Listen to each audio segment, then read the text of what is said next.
ရှင်းဟောင်းပစ္စည်းတွေစုဆောင်းရတာဝါသနာပါတဲ့သူလားဒါဆိုရင်ဒီဇလန်ကတင့်အတွက်ပါပဲတချို့ပစ္စည်းတွေကအိမ်ထဲကိုဘတော်မှယူမလာသင့်ပါဘူးအထူးသဖြင့်အရင်ပိုင်ရှင်ဘလို့ဆုံးသွားလဲဆိုတာမသိရတဲ့ပစ္စည်းမျိုးတွေပေါ့အခုပြပြမယ့်အဖြစ်အပျက်ကလွန်ခဲ့တဲ့3နှစ်လောက်ကကျွန်တော်ဘဝမှာအကြီးကျယ်ကြုံခဲ့ရတဲ့အဖြစ်အပျက်ပါပဲအခုအချိန်ထိပြန်တွေးလိုက်တာကြောချမ်းသွားစေမယ့်အဖြစ်အပျက်တစ်ခုပါအဲ့ဒီတော့ကကျွန်တော်ရဲ့တငယ်ချင်း2ယောက်ရဲ့နယ်ကနေရန်ကုန်ကိုအလုပ်လာလို့ရင်မျိုးစုံရက်ကွက်တစ်ခုကနှစ်ထပ်ရင်တောင်အိမ်ဟောင်းကြီးတစ်လုံးကိုငှားဖြစ်ခဲ့ကြတယ်။အိမ်ကစောက်ထားတာကြပေမဲ့တစ်တွေကတော့ကောင်းနေတော့မှာပဲ။ဈေးကလည်းအံ့ဩစရာကောင်းလာအောင်တတ်တာနေတော့ဝမ်းသာအားရငှားလိုက်တာပေါ့။ပြဿနာကအပေါ်တက်အခန်းတစ်ခန်းမှာစတာပဲ။အဲ့ဒီအခန်းထဲမှာကျွန်တော်တို့မရောက်ခင်ကတည်းကရှိနေတဲ့ရှေးဟောင်းကျွန်းမှန်တင်ကုန်ကြီးတစ်လုံးရှိနေပါတယ်။မှန်ကနည်းနည်းမှုံဝါးနေပြီးဂျေးတွေအောင်တက်နေပြီ။အိမ်ရှင်ကိုမေးကြည့်တော့အဲ့ဒါအိမ်ရှင်အဟောင်းတွေထားခဲ့တာမလို့ရင်ဖယ်ထားလိုက်လို့ပြောတာနဲ့ကျွန်တော်တို့လည်းဘီးမဆိုင်ပဲထားလိုက်မိပါတယ်ပထမ2ရက်တော့ဘာမှမဖြစ်ပါဘူးဒါပေမဲ့3ရက်မြောက်နေ့ညမှာစတာပါပဲည2နာရီလောက်ကြီးကျွန်တော်အိမ်သာတွားချင်လို့နိုးလာတယ်အောက်ထပ်ဆင်းမှုအဲ့ဒီမှန်တင်ကုန်ရှိရဲ့အခန်းရှိကဖြတ်အသွားရုတ်တရက်စပယ်နန့်တင်းတင်းလေးကိုရလိုက်တယ်တာမန်ပန်းနန့်မဟုတ်ဘူးဗျရှေ့ခေတ်ကမိန်းမကြီးတွေလိမ့်တဲ့တနခါနန့်လိုစပယ်နန့်လိုရောနေတဲ့အနံ့မျိုးပါ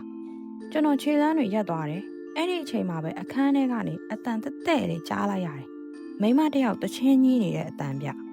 ညမတန်စီအေးလေးဒါပေမဲ့နားထောင်ရတာအရန်ကိုဝမ်းနည်းစရာကောင်းနေပါတယ်ကျွန်တော်ကြက်သိန်းတွေဖြန်းကနေထသွားပြီးအောက်ကိုခတ်တုတ်ဆင်းပြေးခဲ့ပါတယ်နောက်တနေ့ညဒီတစ်ခါတော့ကျွန်တော်အဲ့ဒီမှန်တင်ကုန်ရှိတဲ့အခန်းထဲမှာအိပ်ရမယ်အလှည့်ပေါ့တကယ်ချင်းတွေကိုပြောပြတော့လဲလောင်ကြတာနဲ့ကျွန်တော်လည်းမကြောက်ရှောင်ဆောင်ပြီးအိပ်လိုက်ပါတယ်ညနေကောင်ကြီးမှာကျွန်တော်ရုတ်တရက်လန့်နိုးလာတယ်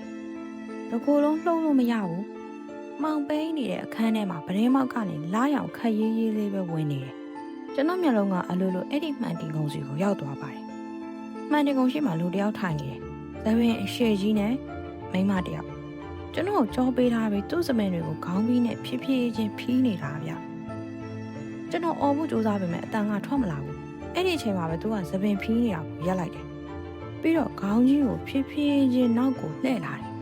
လာရအောင်မှာကျွန်တော်တေးသေးချာချာမြင်လိုက်ရတယ်။သူ့မျက်နှာမှာမျက်လုံးမရှိဘူး။မျက်လုံးနေရာမှာအပေါက်မဲမဲကြီး2ပေါက်ပဲရှိပြီ။ကျွန်တော်ကိုလှမ်းကြည့်ပြီးပြုံးပြနေတာဗျာ။ကျွန်တော်ဘလို့သတိလစ်သွားလဲတော့မှတ်မိတော့ပါဘူး။မနက်မိုးလင်းတော့တငယ်ချင်းတွေလာနှိုးမှပဲနိုးတော့တယ်။အဲ့ဒီနေ့မနက်ပဲပစ္စည်းတွေသိမ်းပြီးအဲ့ဒီကနေကျွန်တော်တို့ပြေးချတော့တာပါပဲ။နောက်မှရက်ွက်ထဲကလူကြီးတယောက်ကိုမင်းကြီးတော့မှသိရတာ။အဲ့ဒီအိမ်မှာလွန်ခဲ့တဲ့နှစ်40လောက်က